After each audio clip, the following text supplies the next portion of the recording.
Production funding for Behind the Headlines is made possible in part by the WKNO Production Fund, the WKNO Endowment Fund, and by viewers like you. Thank you. Superintendent Joris Ray on education in the time of coronavirus, tonight on Behind the Headlines.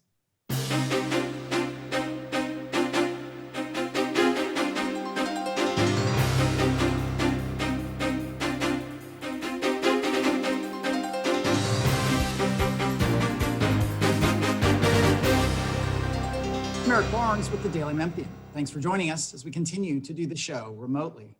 We are joined this week with Shelby County Schools Superintendent, Dr. Joris Ray. Dr. Ray, thanks for being here. Thanks for having me, Eric. Along with Bill Dries, reporter with the Daily Memphian. Obviously, I think everyone knows Shelby County Schools is doing virtual learning at this time.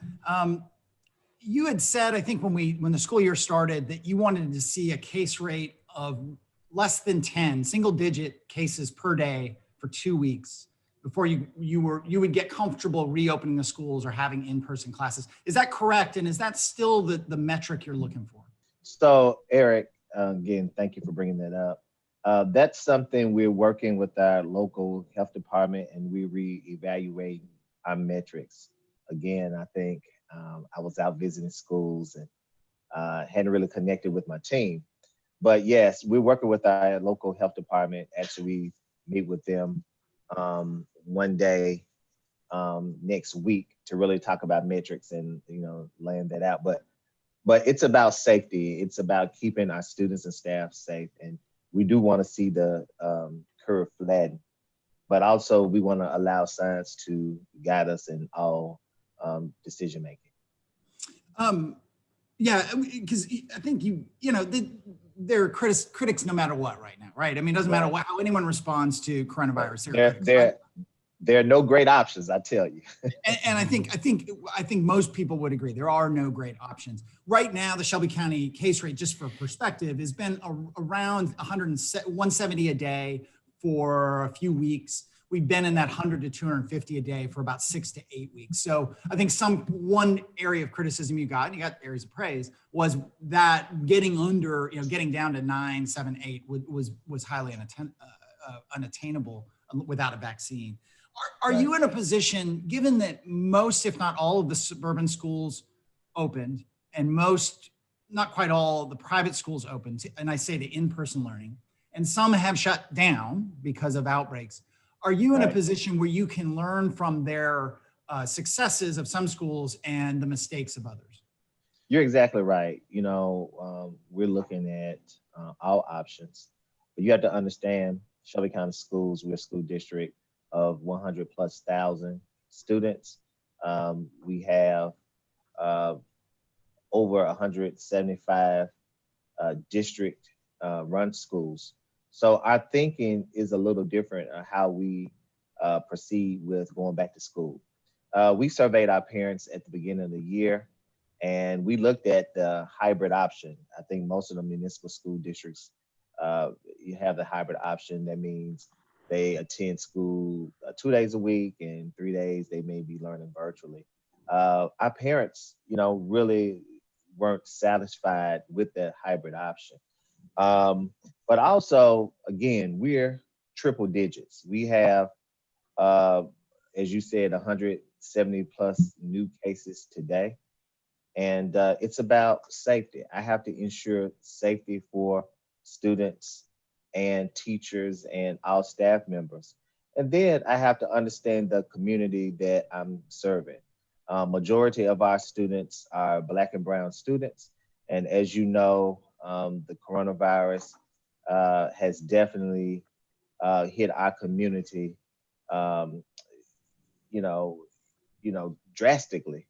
And so many of our parents don't have access to healthcare. So it's about not contributing to the community spread. Again,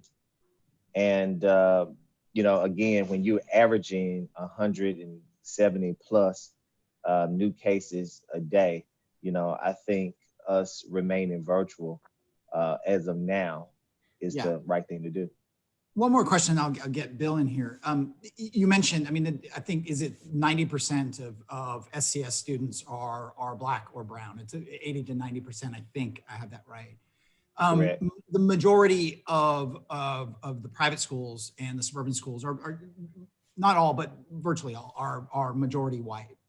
Does it worry you that, you know, the disparity that does exist in test scores and education opportunities in the Shelby County schools, and there's a whole conversation nationally about inequality, and a lot of people saying inequality starts with differences in education in schools. This is not a problem you created, obviously, so I don't mean to lay that at your feet, obviously. But does it worry you that kids who many would say are already disadvantaged coming into the school system are falling behind and are seeing a greater disparity than their white counterparts at private schools in suburban schools, and their Black counterparts at suburban and private schools too?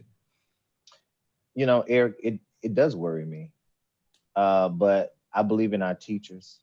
I believe in our principals, and we're providing a high quality education virtually. Our students see their teacher every day.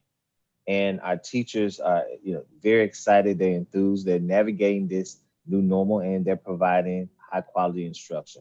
Nothing can ever take the place of in-person instruction. I'm not here to even make that argument. But what I am here to say is that it's about providing high quality instruction in a safe place. And if you look at the survey from my parents at the beginning of the year, over 77% of our parents said that they wanted to learn virtually because of the threat of this virus. What we can't do is expose our community and for our numbers to spike more. As you know, Shelby County Schools is the second largest employer here in Shelby County. And, I've spoken with the health department, and I can definitely say we've helped contain the community spread. When you have 100,000 students and over 15,000 employees, and if you put them in buildings, you look at what's going on in some of our surrounding school districts. Look at what's going on in our colleges and universities. I just can't afford to take that chance with our students. Yeah, let me get Bill in here.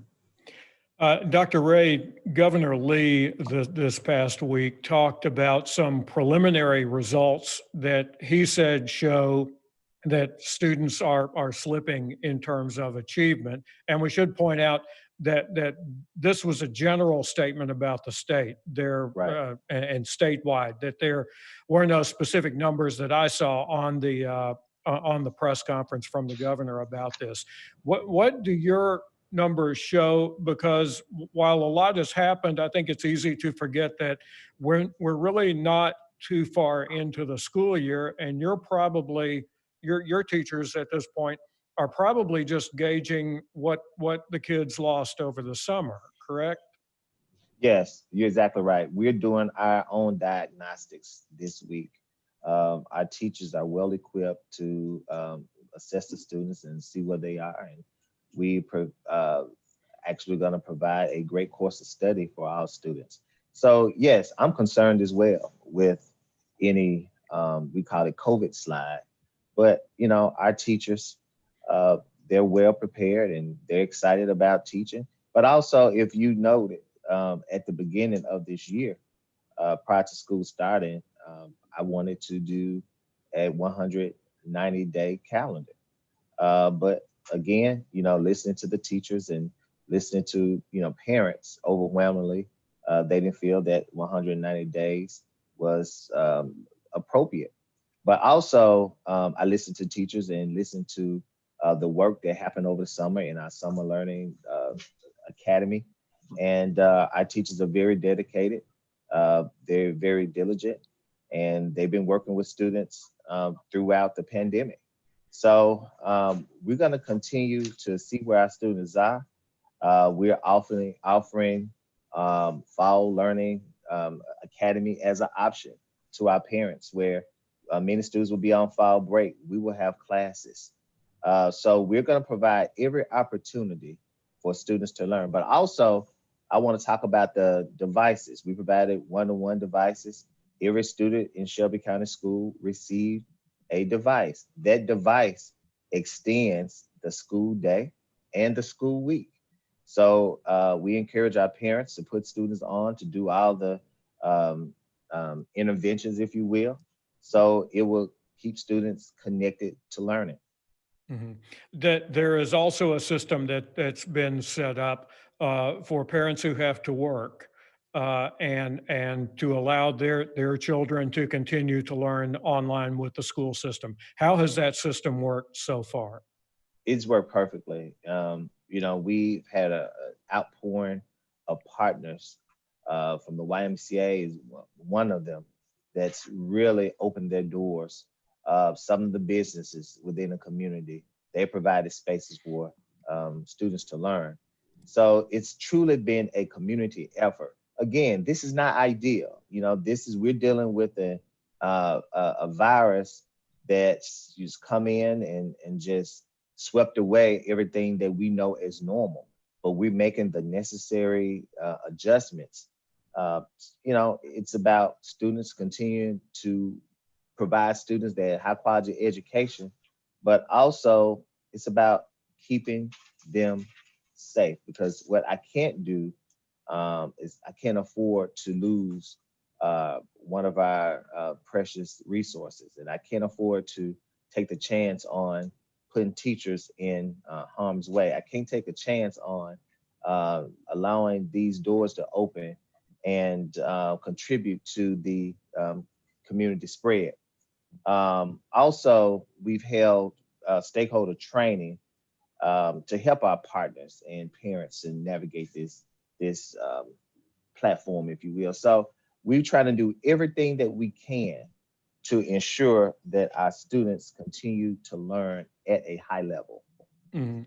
How do you, in terms of that stakeholder training, what do you say to a parent who has an elementary school child, maybe second grade, let's say, who might come back to you and say, "Look, we gave this a try, but he or she, my child just can't sit still for that long in front of a screen for online learning."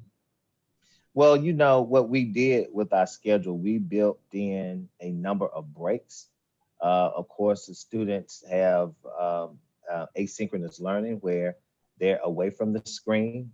I visited a number of classes during the last few weeks. I've seen kindergartners, first graders, and second graders highly engaged. But our teachers, they're the glue that's holding everything together, and they stay in constant communication with our parents. And Mhm. so it's going to take a little bit more effort.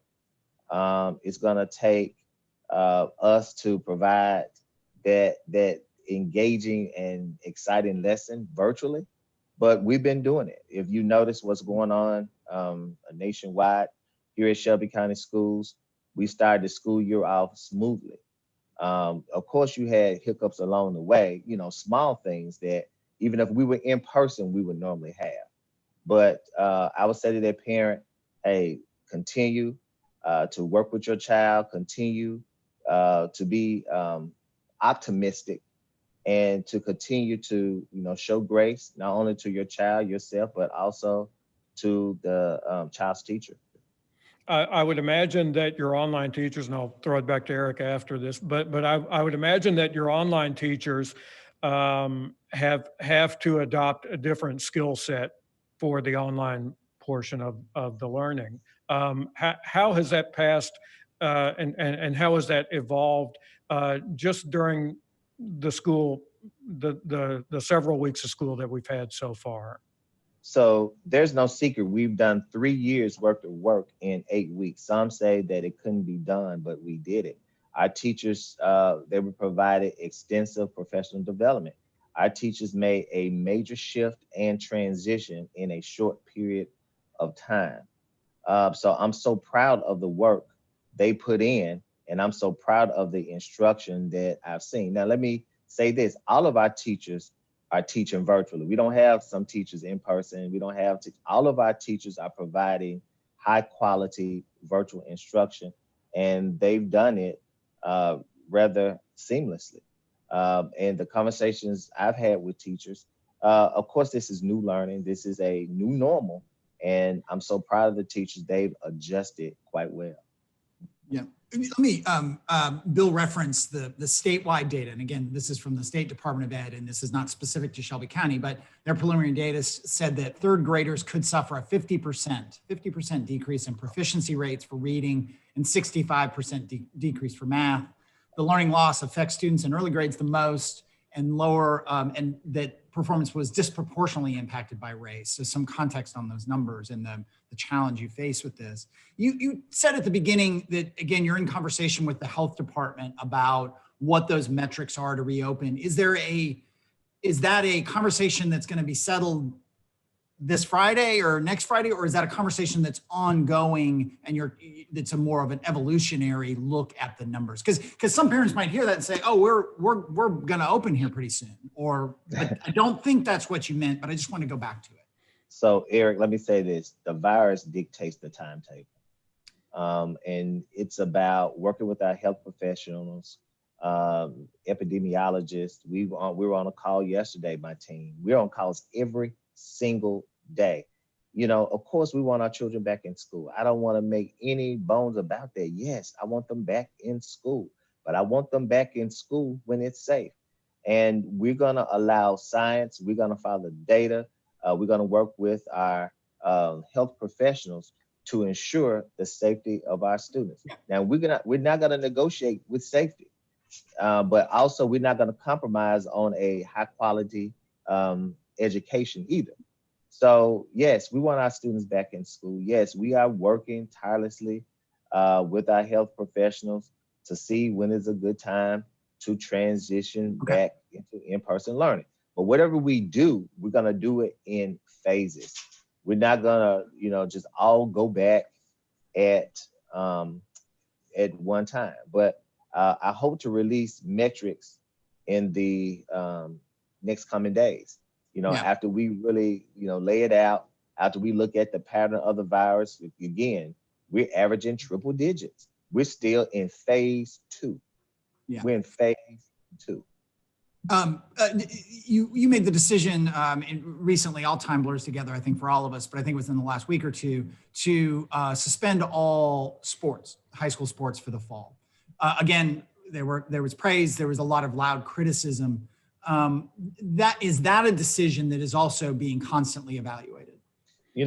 Eric, last week we had to make a tough call to postpone fall athletics until further notice.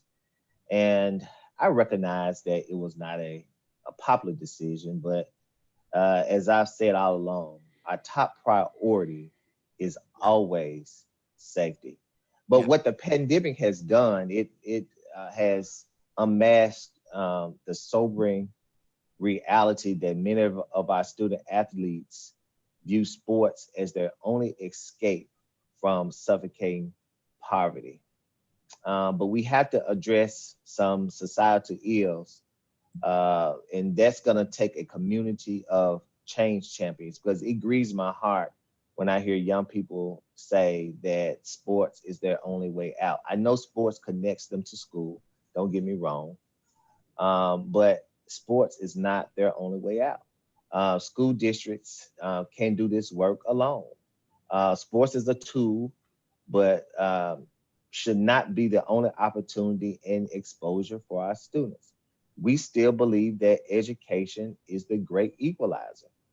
And what this pandemic has done is really taught us a powerful lesson about the real game of life.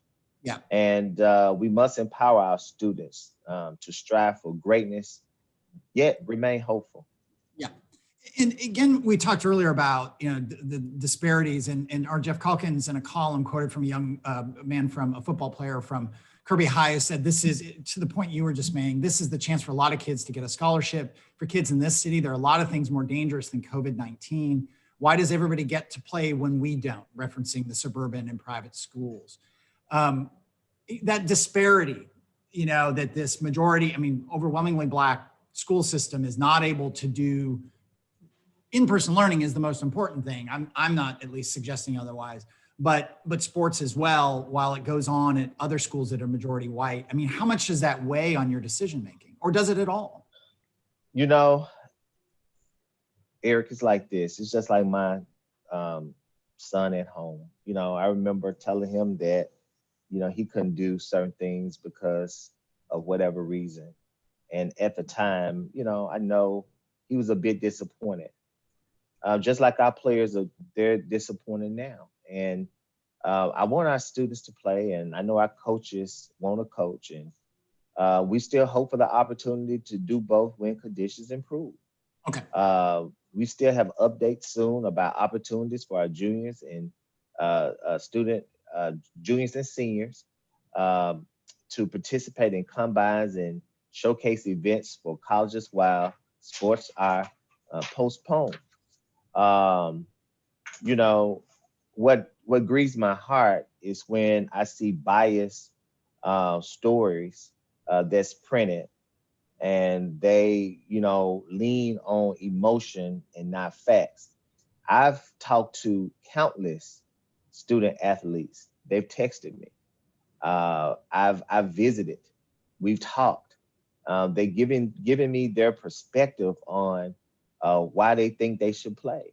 And once I have those conversations with students, and once I have those tough conversations with parents, hey, this is an unpopular decision. I receive tweets, I receive texts, I receive email, I can go on and on. But at the end of the day, when you have an infectious disease specialist and that cautions the uncertainties around this virus and the undiagnosed number of cases in our community, and who tells me that contact sports are a bad idea at this present time, who's one of the leading doctors on the mayor's task force around COVID-19, it has to bring you to center. But, we've had countless conversations with students. Now, what I don't give into is temper tantrums and people, saying insulting and disrespecting and disparaging remarks. I don't give into that. But what I do is I pray for them, and also I show them grace. Yeah. Bill, we have 4 minutes left here. Let's go. All right. Dr. Ray, we've talked about everything, I think, except for the technology specifically. How is this system holding up so far? So far, so good. Again, you have hiccups and you have computers sometimes that, coming from the manufacturer that not working properly. You're going to have those kinds of things, or you have an issue with the platform trying to join. Our parents have been great. Our parents have been very resilient. Our students have been very resilient. So we've had some minor hiccups here and there. Again, I look at what's going on with my colleagues across the nation, and they're faced with some very terrible challenges. But I think the preparation this summer and really training our parents and training our teachers is showing great dividends. And I just want to thank the school board for really working with us with changing the start date. I don't think this could have been done without their support, and moving the start date from August 10th to August 31st. And just giving us those 4 weeks allowed us to distribute close to 90,000 computers. And that's unheard of, to really move to a all virtual platform in less than 4 weeks. And I just want to thank my team. I just want to thank the school board. I want to really give thanks to teachers and principals. But most of all, we've had dedicated parents. We've had dedicated students, and we've made this transition very smoothly. Okay, a final point really quickly, since we've got under 2 minutes on this, but how well have children adapted? They're more at at home with this technology, I think, than people certainly my age are. Say something about their adaptability to this. You know, I visit a virtual classroom every day. I probably visit 4 or 5 daily. And, you know, of course, you know, you have the young students, they're active, but they're engaged and they adapt very well to technology. You know, seemingly they come out, uh, you know, as young children, they use smartphones and they use tablets, and they've adjusted very, very well. But it's a testament of our community. It's a testament of all of us really pulling together and just working together and, you know, just setting those high expectations. And as I say every week to the team, we are stronger together. Coronavirus will not defeat us because we're 9-on-1. And so with that grit and grind, you know, our students will prevail. Our city will prevail, and we will come out on the other side very healthy and very engaged community with education as its top priority. All right. Well, we will end it there. Thank you, Dr. Ray, for coming. Thank you for having where me. you are, as you say, working 7 days a week and dealing with a tremendous number of issues.